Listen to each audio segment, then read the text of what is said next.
শরীফ ওসমান হাদির এই মৃত্যু কি শাহাদাতের মৃত্যু হিসেবে গণ্য হবে? প্রিয় দর্শক, কোনো মানুষের মধ্যে যদি আল্লাহর সন্তুষ্টি লাভের আশায় মানুষের কল্যাণ সাধনা, ইনসাফ প্রতিষ্ঠা করা, মুসলিম মিল্লাতের চেতনা ধারণ করা এবং মানুষের অধিকার আদায় করার মানসিকতা থাকে এবং সেটার জন্য তিনি যদি লড়ে যান, সংগ্রাম করে যান, এমত অবস্থা যদি তার এই চেতনার কারণে তিনি আক্রমণের শিকার হন এবং মারা যান, সন্দেহাতীতভাবে তিনি শাহাদাতের মর্যাদা লাভ করবেন ইনশাআল্লাহ তাআলা। ইমানদারের মধ্যে যদি আল্লাহর সন্তুষ্টি লাভের জন্য জীবন বাজি রাখার মানসিকতা থাকে এবং তার অসৎ কাজে বাধা প্রদান, অন্যায়ের বিরুদ্ধে তার প্রতিরোধ এবং ইনসাফ প্রতিষ্ঠার মানসিকতা লালন করার কারণে তিনি যদি আক্রমণের শিকার হন, তাহলে সেক্ষেত্রে তিনি অবশ্যই শাহাদাতের মর্যাদা লাভ করবেন। সেই জায়গা থেকে শরীফ ওসমান হাদিকে আল্লাহ তাআলা শাহাদাতের মর্যাদা দান করুন, আমরা সেই দোয়া করি। আর এমনিতেই নবী সাল্লাল্লাহু আলাইহি ওয়াসাল্লাম বলেছেন, মান কুতিলা দুনা দামিহি ফাহুয়া শাহিদ। যে ব্যক্তি কারোর হাতে খুন হয়েছে, জীবন রক্ষা করতে গিয়ে তার জীবন খুন হয়েছে, অর্থাৎ সাধারণ ধস্তাধস্তিতে অথবা কোনো ডাকাতের হাতে মারা গেছে, সেও শাহাদাতের মর্যাদা লাভ করেন। তাহলে সেক্ষেত্রে দ্বীনের কথা বা মুসলিম মিল্লাতের কথা বা মুসলিম চেতনার কথা বা ইনসাফের কথা বা মানুষের অধিকারের কথা যদি কেউ বলতে যান মুসলিম হয়ে এবং আল্লাহর কাছ থেকে যদি বিনিময় আশা করেন, তাহলে তিনি অবশ্যই শাহাদাতের মর্যাদা লাভ করবেন। অনেকে আছেন যারা বিপ্লবী মানসিকতা ধারণ করেন, তারা অন্যায়ের বিরুদ্ধে সংগ্রাম করেন, তাদের সে সংগ্রামকে আমরা অবশ্যই শ্রদ্ধা করব। কিন্তু তার মধ্যে যদি আল্লাহর প্রতি বিশ্বাস না থাকে, অথবা তিনি যদি এই সংগ্রামটা করেন তার মানবিক চেতনা থেকে শুধুমাত্র, এর জন্য তিনি আল্লাহর কাছ থেকে কোনো বিনিময় আশা করেন না, আল্লাহ সন্তুষ্টি লাভের আশায় করেন না, কোরআন হাদিসের নির্দেশনার কারণে করেন না, তাহলে সেক্ষেত্রে তার এই আত্মত্যাগটা শাহাদাত হিসাবে বিবেচিত হবে না। শাহাদাত বিষয়টা আসলে নিয়তের সাথে সংশ্লিষ্ট বিষয়। কেউ যদি আল্লাহর সন্তুষ্টির আশায় জীবন বাজি রাখেন, যা করেন তা আল্লাহকে খুশি করার জন্য করেন, তার জীবন মরণ আল্লাহর উদ্দেশ্যে যিনি উৎসর্গ করার জন্য প্রস্তুত থাকেন, তাহলে সেক্ষেত্রে তিনি শাহাদাতের মর্যাদা লাভ করেন।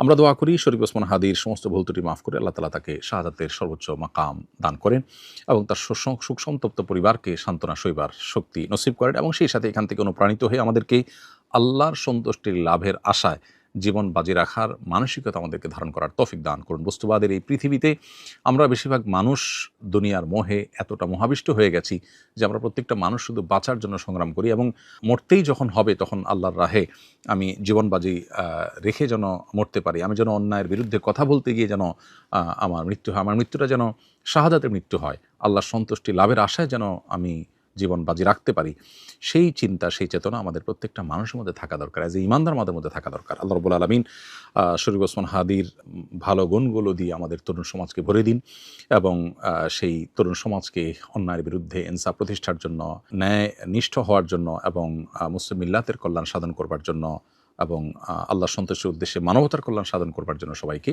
দুনিয়ার লোভ মোহের ঊর্ধ্বে উঠে আল্লাহর উদ্দেশ্যে নিজের জীবনকে উৎসর্গ করার এবং নজরানা পেশ করার তৌফিক আমাদেরকে দান করুন। দিন যতই গড়াচ্ছে আমাদের সমাজে মানুষের জীবনের মূল্য ততই কমে যাচ্ছে, খুন নুনের চাইতে সস্তা হয়ে যাচ্ছে।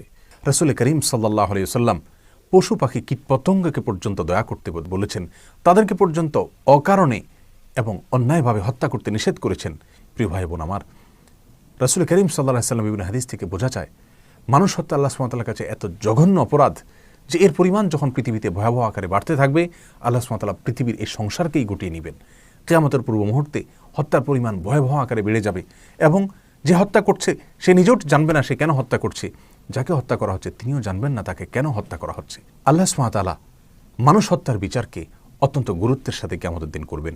রাসূল করিম সাল্লাল্লাহু আলাইহি ওয়াসাল্লাম ইরশাদ করেছেন, সহিহ বুখারী এবং মুসলিম একযোগে বর্ণনা করেছেন যে আল্লাহ সুবহানাহু ওয়া তাআলা কিয়ামতের ময়দানে মানুষের মধ্যকার যে পাওনা দেনা সেগুলোর হিসাব নিকাশ শুরু করার শুরুতে একেবারে প্রথমেই মানুষ হত্যার বিচার দিয়ে তারপর শুরু করবেন। আমলের ক্ষেত্রে সালাতের হিসাব দিয়ে আল্লাহ সুবহানাহু ওয়া তাআলা হিসাব নেওয়া শুরু করলেও মানুষের মধ্যকার বিবাদমান যে সমস্ত বিবাদ, যে মানুষের পারস্পরিক হক অধিকার নিয়ে যত বিচার হবে সেগুলোর ভেতরে মানুষ হত্যার বিচার দিয়ে আল্লাহ সুবহানাহু ওয়া তাআলা বিচার শুরু করবেন। রাসূল করিম সাল্লাল্লাহু আলাইহি ওয়াসাল্লাম অন্য এক হাদিসে ইরশাদ করেছেন যে যাকে হত্যা করা হয়েছে কিয়ামতের দিন সে আল্লাহর কাছে হত্যাকারীকে উপস্থিত করে বলবে, আল্লাহ তাকে জিজ্ঞাসা করুন সে আমাকে কেন হত্যা করেছে, কি কারণে আমাকে হত্যা করেছে। আল্লাহ নবী সাল্লাল্লাহু আলাইহি ওয়াসাল্লামের বিভিন্ন হাদিস থেকে, কোরআনের বিভিন্ন আয়াত থেকে পরিষ্কারভাবে বোঝা যায় আল্লাহ সুবহানাহু ওয়া তাআলার কাছে আল্লাহর সঙ্গে শিরক করার পরেই সবচেয়ে বড় অপরাধের তালিকায় উঠে আসে মানুষ হত্যা করা, অন্যায়ভাবে কাউকে খুন করার অপরাধটি। রাসূল করিম সাল্লাল্লাহু আলাইহি ওয়াসাল্লাম এ সম্পর্কে যত হাদিস বলেছেন সেগুলোকে বলে শেষ করা কঠিন। আজ আমাদের কাছে খুন অত্যন্ত স্বাভাবিক একটি বিষয়, দু একটি খুনের ঘটনা আমাদেরকে তেমন কোনো টাচই করে না। যদি কোনো এমন কোনো হত্যাকাণ্ডের ঘটনা ঘটে যা চাঞ্চল্য সৃষ্টি করে, তাহলে সেটাই কেবলমাত্র আমাদেরকে কিছুটা টাচ করে। আমাদের কাছে বিষয়টা গা সওয়া হলে কি হবে? আল্লাহ সুবহানাহু ওয়া তাআলার কাছে সেটি মোটেও সহনীয় নয়। বাইহাকির এক বর্ণনা নবী সাল্লাল্লাহু আলাইহি ওয়াসাল্লাম ইরশাদ করেছেন, লা জাওয়ালুদ দুনিয়া আহওয়ানু আলাল্লাহি মিন কাতলি মুমিন। আল্লাহ সুবহানাহু ওয়া তাআলার কাছে গোটা পৃথিবী ধ্বংস হয়ে যাওয়া, এই বিষয়টি যতটা জঘন্য, এই ঘটনা যত বড়, একটি মানুষের জীবনহানি হওয়া, একটা মানুষ খুন হওয়া তার চাইতে বড়। অতএব আমাদের কাছে, আমাদের সমাজে, আমাদের মিডিয়ার চোখে 2-4টি খুন স্বাভাবিক খুন, 2-4টি হত্যা, এগুলো খুব স্বাভাবিক বিষয় হলে কি হবে? আল্লাহর কাছে সেটি মোটেও স্বাভাবিক নয়। বুখারীর অন্য এক বর্ণনা নবী সাল্লাল্লাহু আলাইহি ওয়াসাল্লাম ইরশাদ করেছেন, লা ইয়াজানাল মুমিন ফি ফুসহাতিন মিন দীনিহি মা লাম ইউসিব দামান হারাবা। এবং একই ধরনের হাদিস পাশাপাশি ভাষার আরও বিভিন্ন হাদিসের কিতাবে বর্ণিত হয়েছে, যার খোলাসা হলো এরকম যে কোনো মানুষ যদি কোনো মানুষকে হত্যা করে তাহলে তার আশার জায়গা ফুরিয়ে যায়। আর যদি মানুষ হত্যা ছাড়া অন্য কোনো অপরাধ মানুষ করে আল্লাহর সঙ্গে শিরক করা ছাড়া, তাহলে সেক্ষেত্রে মানুষের আশার জায়গা আর ফুরায় না। অতএব আল্লাহর কাছে মানুষ হত্যা করা অত্যন্ত জঘন্য অপরাধ।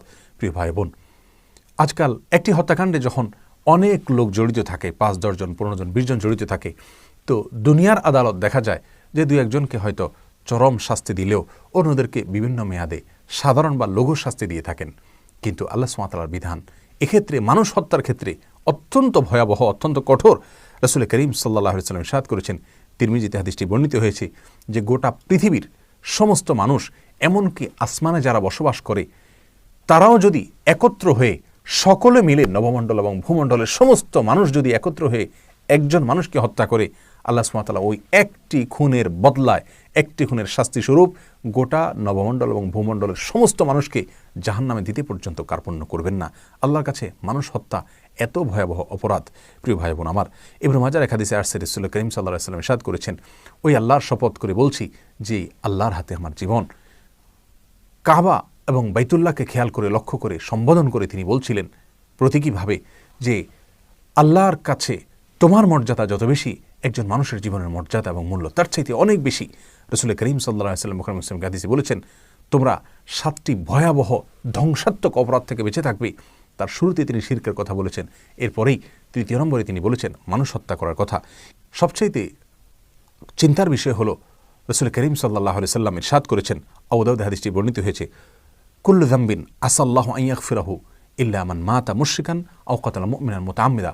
যত অপরাধ হতে পারে, সমস্ত অপরাধের শাস্তি আল্লাহ সুবহানাহু ওয়া তাআলা মওকুফ করতে পারেন, তবে যে ব্যক্তি মুশরিক অবস্থায় শিরক করতে করতে মৃত্যুবরণ করেছে, অথবা কোনো মানুষকে, কোনো মুমিনকে ইচ্ছাকৃত হত্যা করেছে, এই 2 অপরাধ এটা আল্লাহ সুবহানাহু ওয়া তাআলা মাফ করবেন না। এবং কোরআন কারীমের সূরা 93 নম্বর আয়াতে একই কথা বলা হচ্ছে। আল্লাহ সুবহানাহু ওয়া তাআলা বলেছেন, ওমা ইয়াকতুল মুমিনান মুতাআম্মিদা ফাজাযাউহু জাহান্নাম খালিদান ফিহা ওয়া গাদিবাল্লাহু আলাইহি ওয়া লাআনাহু আ'আদ্দা লাহু আযাবান আযীমা। আল্লাহ সুবহানাহু ওয়া তাআলা এই আয়াতে 5টি শাস্তির কথা বলেছেন, 5টি কঠিন ভয়াবহ সতর্ক বার্তা তিনি জারি করেছেন। কোনো মানুষকে ইচ্ছাকৃতভাবে যদি কেউ হত্যা করে, তার বিপরীতে তার ভিতরে 1 নম্বর হলো তাকে জাহান্নামে দেওয়া হবে, দ্বিতীয়ত তাকে সেখানে চিরকাল রাখা হবে, তৃতীয়ত আল্লাহ সুবহানাহু ওয়া তাআলা তার প্রতি রাগান্বিত হবেন, চতুর্থত আল্লাহ সুবহানাহু ওয়া তাআলা তার প্রতি অভিশাপ নাজিল করবেন, পঞ্চমত আল্লাহ সুবহানাহু ওয়া তাআলা তার জন্য কঠোর এবং ভয়াবহ শাস্তির ব্যবস্থা করে রাখবেন। প্রিয় ভাই বোন আমার, এজন্য অনেক সালাফ বলেন মানুষ হত্যা এরকম এমন একটি অপরাধ যে অপরাধের কোনো তওবা হতে পারে না। আব্দুল্লাহ ইবনে আব্বাস সহ অনেকেই এরকম কথা বলেছেন, যদিও বেশিরভাগ উলামায়ে কেরাম বলেন যে মানুষ হত্যা করার পরেও যদি কেউ তওবায়ে নাসুহা করে, আল্লাহ সুবহানাহু ওয়া তাআলা চাইলে মাফ করতে পারেন। যেমনটি বুখারী মুসলিমের এক যুগে বর্ণিত হয়েছে, বনী ইসরাঈলের এক লোক 100 হত্যা করার পরেও আল্লাহ সুবহানাহু ওয়া তাআলার কাছে তওবায়ে নাসুহা বা খাঁটি তওবা করার পরে আল্লাহ সুবহানাহু ওয়া তাআলা তাকে ক্ষমা করেছেন। বিধায় মানুষ খুনের এই ভয়াবহ অপরাধ, এটা যদি আমাদের সমাজের খুনিরা জানতো, এর কি চরম শাস্তি আল্লাহ সুবহানাহু ওয়া তাআলা দিবেন সেটা যদি জানতো,